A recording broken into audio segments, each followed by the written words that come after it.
What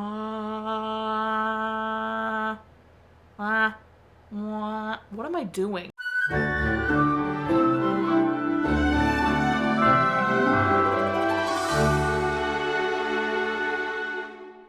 Welcome back to Every Disney Movie Ever. My name is Jess and I'm watching Every Disney Movie Ever. Today I'm going to talk about The Wind in the Willows or Mr. Toad's Wild Ride. The Wind in the Willows or Mr. Toad's Wild Ride is a 1997 theatrical / straight-to-home video release. It is written and directed by Terry Jones, cinematography by David Tattersall, editing by Julian, Doyle, and its music is by John Duprez, and Andrew Jackwoman. Terry Jones is best known for all the Monty Python movies in this. David Tattersall is best known for The Green Mile, Death Note, Phantom Menace, and Next. Julian Doyle is best known for Brazil, Time Bandits, Chemical Wedding, and Monty Python and the Holy Grail. John Duprez is best known for Teenage Mutant Ninja Turtles, A Fish Called Wanda, and Time Bandits. Andrew Jackwoman is best known for The Meaning of Life, The Imaginarium of Dr. Parnassus, The Zero Theorem, and Monty Python's Life of Brian. The film is based off a book of the same name, The Wind in the Willows, by Kenneth Grahame, released in 1908. Shall we compare? Mole loses his patience with spring cleaning and heads to the river where he meets Rat. Rat takes Mole for a ride in his boat and they end up spending many days together and wind up at Toad Hall. Toad convinces Rat and Mole to accompany him on a trip with his horse-drawn caravan. Toad tires of camp life very quickly, and when a motor car runs the caravan off the road, he immediately becomes obsessed with motor cars. Mole really wants to meet Badger. Rat tells him to have patience, but he can't, so he wanders into the forest and gets lost. Rat saves Mole, and on their way out of the forest, they run into Badger, who welcomes them warmly. Rat, Mole, and Badger all discuss how Toad is too obsessed with motor cars because he keeps crashing them and devise a plan to protect him. They put Toad on house arrest and guard him every day, but he escapes, steals a car, crashes it, and is sent to prison for 20 years. Badger and Mole plan to continue living in Toad Hall in case Toad returns. Toad escapes prison in disguise, takes advantage of people, steals a horse and sells it, steals the same car he stole before and crashes it, escapes, and floats down the river to Rat's house. Yo. Toad's a mess. Toad learns what his friends have done for him and is humbled. They learn that Toad Hall has been taken over by weasels and they fight to get it back.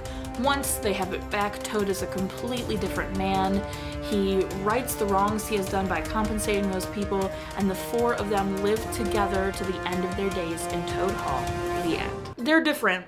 They're pretty much the same until like the scene where Toad's about to be sent to prison, and then it's a completely different movie after that. It's pretty much the same-ish up until that point, though. The film stars Steve Coogan, Eric Idle, Terry Jones, and Nicol Williamson. They play Mole, Rat, Toad, and Badger respectively, and they're all best known for Monty Python movies. They're the Monty Python gang. As I'm sure you could have guessed based on the crew and the cast of this film, this was done by the people who do the Monty Python movies. They decided to attack this really famous children's tale. It had a $9.7 million budget. It only made $1.3 million in the box office, but that's because, it was filmed in Britain, but distribution got completely botched on this movie. Like, everything was smooth sailing, and then just distribution went out the window. So it had kind of a theatrical release, but was very successful being released on home video. It has a 75% on Rotten Tomatoes, and there is a ride in Disneyland called Mr. Toad's Wild Ride. The ride did exist before this movie was made, and that is why when Disney distributed it, wow, that's crazy, they decided to change the name to Mr. Toad's Wild Ride so it would be connected to the ride and people would understand the correlation. I have some thoughts. I want to get a few positives out of the way. I think Terry Jones did a great job stylizing the film.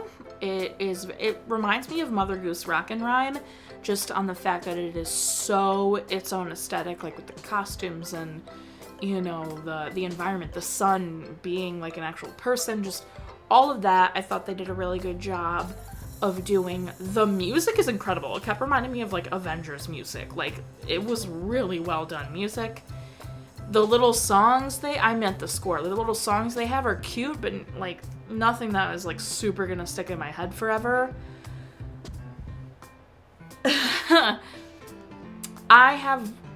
And Rat and Mole are absolutely in love. You will never convince me Rat and Mole aren't a couple. It will never happen. They're in love. That's the end of that. this movie was fine. I wasn't super in the mood for a movie like this, but I was appreciating the style of it and how they were doing it. I thought it was a cute, like, you know, way to tell the cute little tale, cute little story. I wasn't mad at it. It was a little slow, and it did go to a very weird place that wasn't like the book, but I wasn't mad about any of that. I was just a little bored for the movie. Then the end happened, and I was like, oh no, now I'm pissed. Because this entire movie, Toad is a despicable person. Despicable. His friends are way too good to him. He is absolutely terrible. He's selfish, he's spoiled, he crashes cars on purpose just because he likes them. Like, he gets sentenced to 100 years in prison in this movie, and on like 20, like in the book. And he does escape prison and all of that, but he is so deplorable in this movie. And the only thing, like, that I was like, okay, like, you know, I know he learns his lesson because of the book. Like, I know he's gonna be humbled because and I also, like, know the tale of Mr. Toad, like, but I know he's gonna learn his lesson. Like, that's it. Like, he's, at the end, he's gonna be, like, humbled and realize what he's been doing, and, like, so I was like, alright, like, you know, he's a deplorable human being, whatever, or not human being, he's a toad, a deplorable character, whatever. And then, at the very end, when he's, like, singing with his friends, and he's being so, like, amazing and humble, he leaves and starts flying an airplane, and that's his new obsession. And I wish y'all could have been in the room with me when I watched that, because I was already, like, kind of bored, but, like, you know, okay, at least, like, it's almost over. Great, he learned his lesson, Toad Hall is with them, Rat and Mole are in love, that's great. And then he walked off to that airplane, and I went, he learned nothing? I went through all of this, the weird, like, meat grinder moment. I went through all of that movie, and he learned nothing? Like, what was the point then?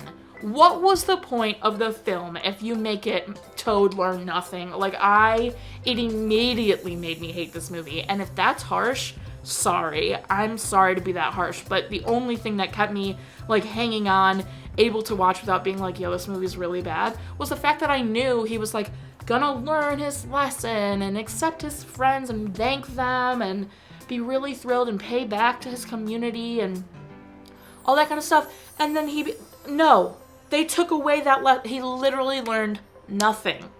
So that whole movie was for nothing. Rat, Mole, Badger went through everything they went through for nothing. They completely nullified every action that happened in that movie, and I broke. I was livid, and I'm still kind of mad about it because it's just, what a terrible decision. I don't know how this has a 75% on Rotten Tomatoes when that's the end they chose. Like, I know I'm probably being a little extra salty because it is just like, whatever, it's a children's movie, they ended it like that to be like funny, haha, but I just, like, you took away the only part of the movie that was, for me, at least, because the rest of it I was like, oh, whatever, this is fine. I'm not super into this at all. But you took away the only part of the movie that was making me be like, oh no, it's gonna, like, redeem itself. Like, the friends are all gonna, like, love each other, accept each other, have a happy ending, blah, blah, blah. And then he did that, and I was just like, I wasted an hour and a half of my life watching this when he learned nothing and just absolutely made all of his friends do all of that for nothing. Like, I wish Toad Hall did get blown up, because screw you, Toad. Like, what? Sorry. That's how I feel about it. If you totally disagree, that is totally fine. I can accept that, but I think I was just like, you know, this movie isn't very good. Like, it's not my cup, I don't know, it's not my cup of tea. Like, it's slow, and I love the stylization of it, but it's just not that, you know, intriguing to me. And then you took away his lesson, so then he just remains a piece of poo? No. So, that's my opinion. I'm sticking to it. That's everything. My final rating for this is 4 motor cars out of 10. Our total movie count is. Parent Death and Crack Counters are the same. If you want to keep up on movie watching, follow me on Instagram, which fun at movie watching when I put out videos every Monday, Friday, and sometimes Wednesday. Join Patreon. We're loving it over there. Patreon's the best, gosh. Well, you're all the best, but I love Patreon. It's a good time. Join Patreon, because always fun things happening. Until next time, comment, subscribe, not subscribe, you are, so you do, and the movie version, definitely don't be Toad about it. Every other version, don't be the weasels. Obviously, but screw Toad! Don't be him! Wow, wow, wow, wow, wow, wow, wow, wow.